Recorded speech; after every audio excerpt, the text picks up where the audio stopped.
political or economic event. Radio Algeria International, our voice in the world.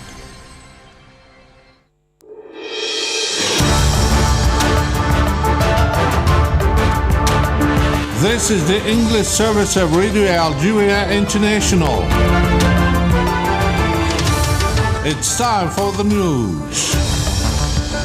The President of the Republic, Mr. Abdelmajid Tebboune, has reiterated Algeria's favorable response to the request of the Arab Islamic Summit for the relaunch of the question of the adherence of the State of Palestine to the UN as a full member.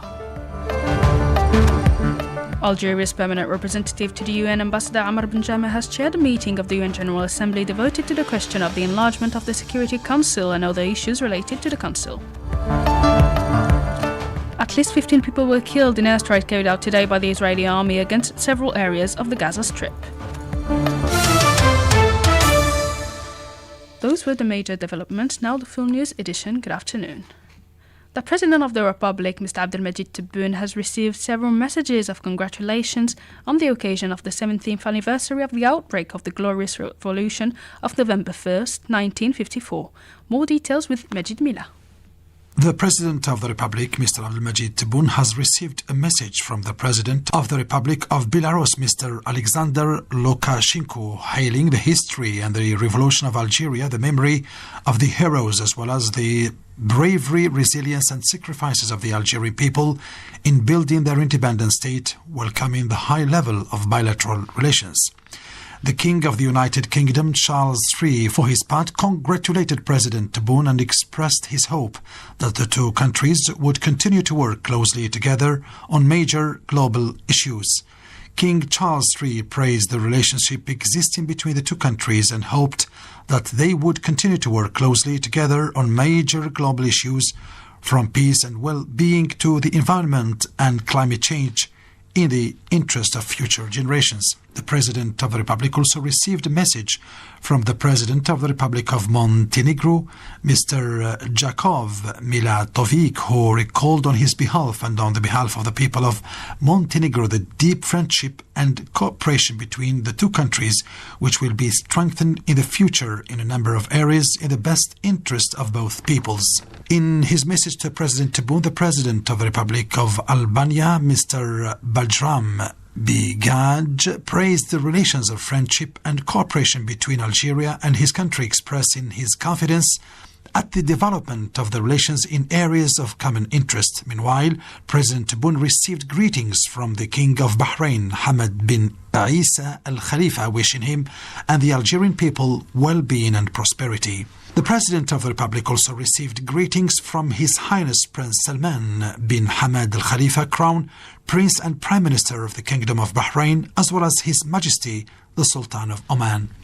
President Tebboune also received greetings from the President of Ukraine, Volodymyr Zelensky, and the President of the Republic of Georgia, Mrs. Salom Zorbishvili, who hoped that important steps would be taken to consolidate the friendly relations between Georgia and Algeria in a number of areas of cooperation.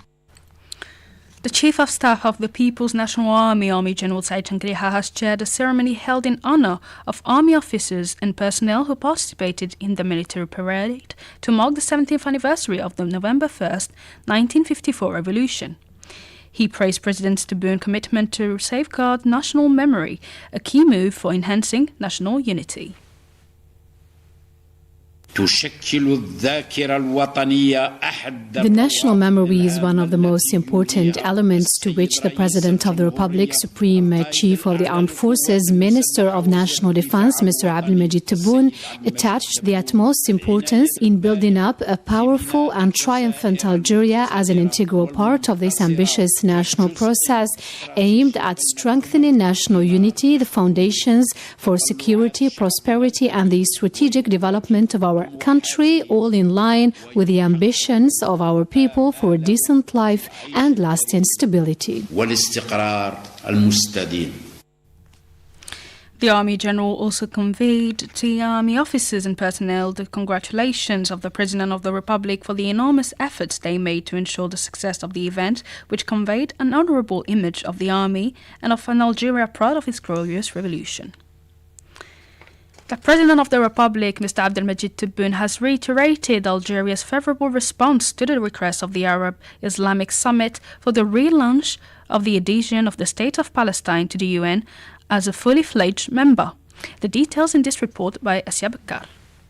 In a message read on his behalf by the Minister of Foreign Affairs and National Community Abroad, Ahmed Attaf, during the Arab Islamic Summit in Riyadh, the President of the Republic indicated that Algeria, since its adhesion to the UN Security Council, has worked on keeping the spotlight constantly on the Palestinian cause in particular and on the latest developments in the Middle East in general.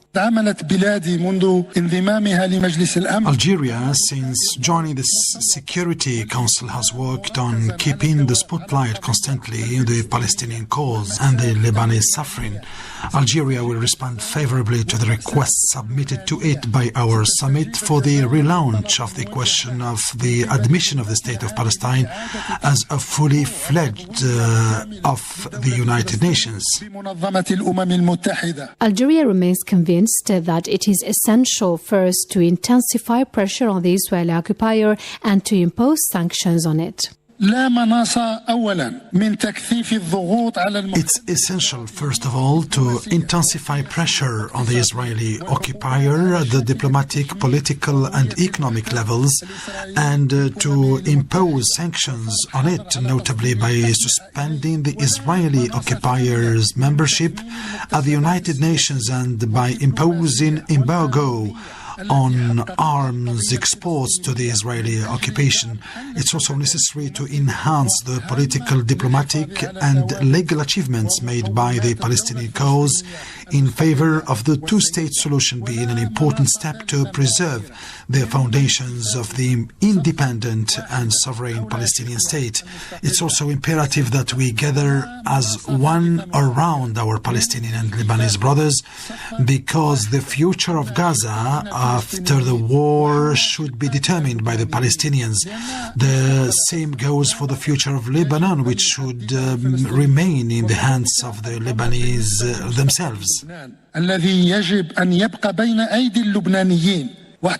The President of the Republic also noted that a year after its first edition, the second Arab Islamic Summit is meeting while the existential risk threatening the Arab Islamic Central cause continues to be confirmed before the eyes of the international community. He said there is no prospect for ending the genocidal war on Gaza, no prospect for preventing its spread to Lebanon, and no prospect for stopping the escalation of the Israeli occupation and curbing its desire to provoke a total regional war. Moreover, Algeria noted that the risk of the liquidation of the Palestinian cause still looms, and this by methodically and systematically emptying the Palestinian national project of its essence, but also by denying the idea of the Palestinian state and by rejecting its establishment as a central condition for a just, lasting and definitive solution to the Arab-Israeli conflict. Algeria's permanent representative to the United Nations, Ambassador Amr Benjameh, has chaired a meeting of the United Nations General Assembly devoted to the question of the enlargement of the Security Council and other issues related to the Council. Speaking on behalf of Algeria in its capacity as Vice President of the UN General Assembly's 79th session, Ambassador Benjameh reiterated his country's full support as a member of the G10 for the Common African Position as set out in the Isilwini Consensus and the Ceuta Declaration. He recalled that the heads of state and government approved last September, through the adoption of the Pact of the Future, a fundamental criterion for the reform of the Security Council, namely the need to lift as a matter of priority the historical injustice imposed on Africa and to treat the continent as a special case. In his speech, Algeria's representative recalled that the world has changed a lot since the Security Council was created in 1945, adding that the composition of the Council no longer reflected today's world system. The Council compositions no longer reflects the current global realities. Its legitimacy and effectiveness are increasingly questioned. The current structure of the Council, with 5 permanent members holding veto power, is outdated. It is unrepresentative, and the Council is increasingly failing to meet its mandate. Ambassador Benjamin deplored the Council's failure to fulfill its mandate, referring to the genocide suffered by the Palestinians for more than a year and the intensification and expansion of aggression without the Council managing to end it. As we speak, there is a genocide being committed against the Palestinians. The aggression has started over a year ago, has increased its intensity and geographical scope. It is now affecting Lebanon too. And unfortunately, this Council has been unable to stop that. The ambassador added that as a current member of the body, Algeria witnessed firsthand the shortcomings of the system, notably in terms of transparency and the obligation to demand accountability, pointed out that the system allowed a small group of countries to dictate the Council's agenda and take decisions. He added that the lack of transparency in consultations and negotiations, notably those conducted by the spokesman, exacerbates ambiguity and exclusivity. Algeria's representative also stressed the need for spokespersons to be held responsible and accountable for their actions. Ambassador Benjamin further emphasized that reforming the Security Council will only give it more legitimacy and enable it to meet the security challenges for the 21st century and will ensure that the UN remains as relevant as it was at its creation. You're still listening to Radio Algeria International, and at least 15 people were killed in airstrikes carried out today by the Israeli occupation army against several areas of the Gaza Strip. According to Palestinian sources, scores of others were wounded in the attacks that targeted Gaza City and Beit Hanun in the northern part of the enclave.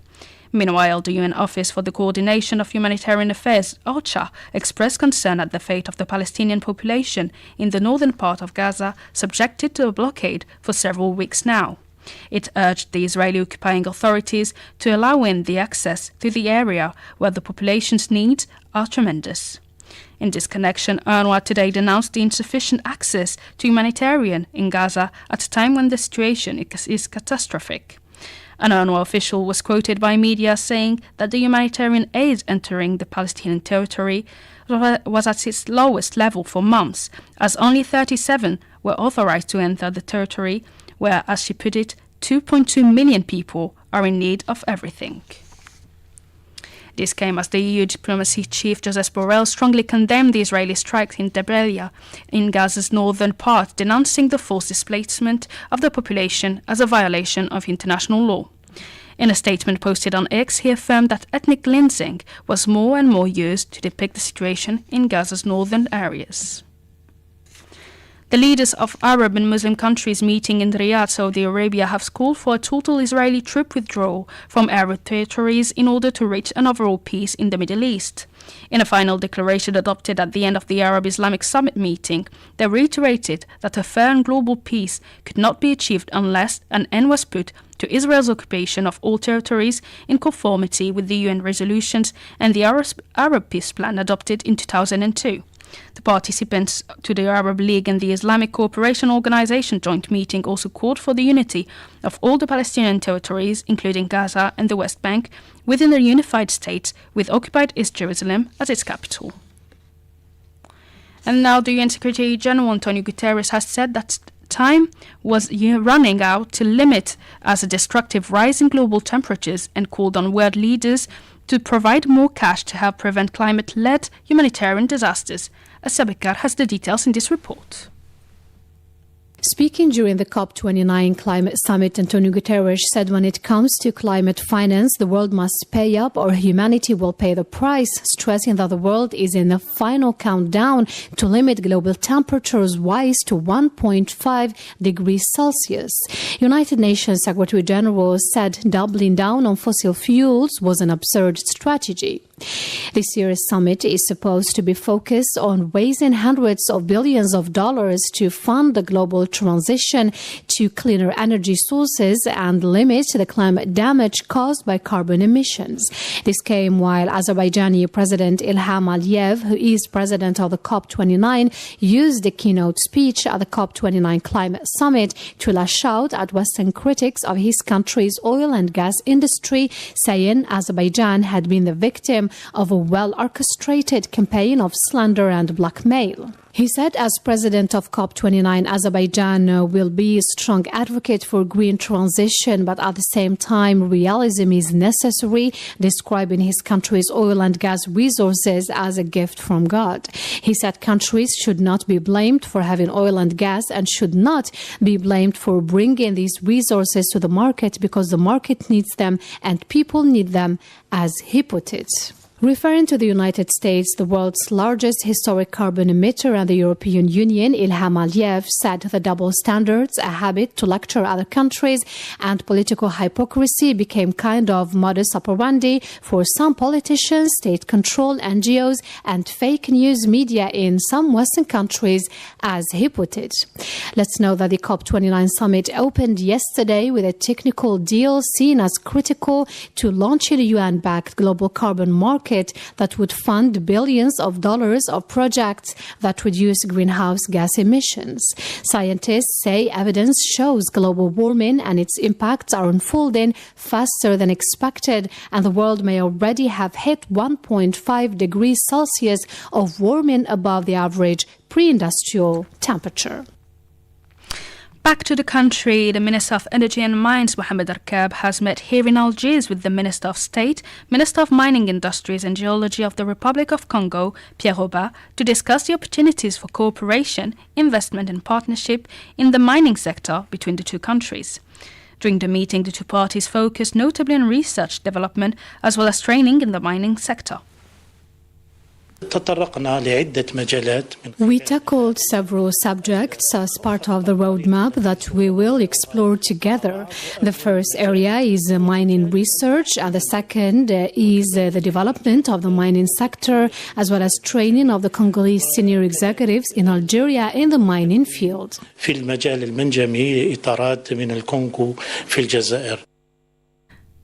The Minister of State, Minister of Mining Industries and Geology of the Republic of Congo, Pierre Robert, for his part praised the Algerian deep expertise in the mining sector, from which he wished to benefit so as to help their country boost its mining sector. Let's listen to him. We know our brothers in Algeria have a strong expertise to be reckoned with the mining sector. This visit aims to benefit from the Algerian expertise to help us boost the mining sector in our country. This will contribute in promoting development in our country. On this occasion, Mr. Oba hailed the excellent and close relations between Algeria and the Republic of Congo, as well as the two friendly peoples, emphasizing that the visit will also help to develop the energy sector. And now a reminder of today's top stories. The President of the Republic, Mr. Abdelmajid Tebboune, has reiterated Algeria's favorable response to the request of the Arab Islamic Summit for the relaunch of the question of the adherence of the State of Palestine to the UN as a full member. Algeria's permanent representative to the UN, Ambassador Amr Ben Jama, has chaired a meeting of the UN General Assembly devoted to the question of the enlargement of the Security Council and other issues related to the Council. At least 15 people were killed in an airstrike carried out today by the Israeli occupation army against several areas of the Gaza Strip. That's it for today's news bulletin. I invite you now to listen to our weekly health magazine program by my colleague Mohamed Khatel.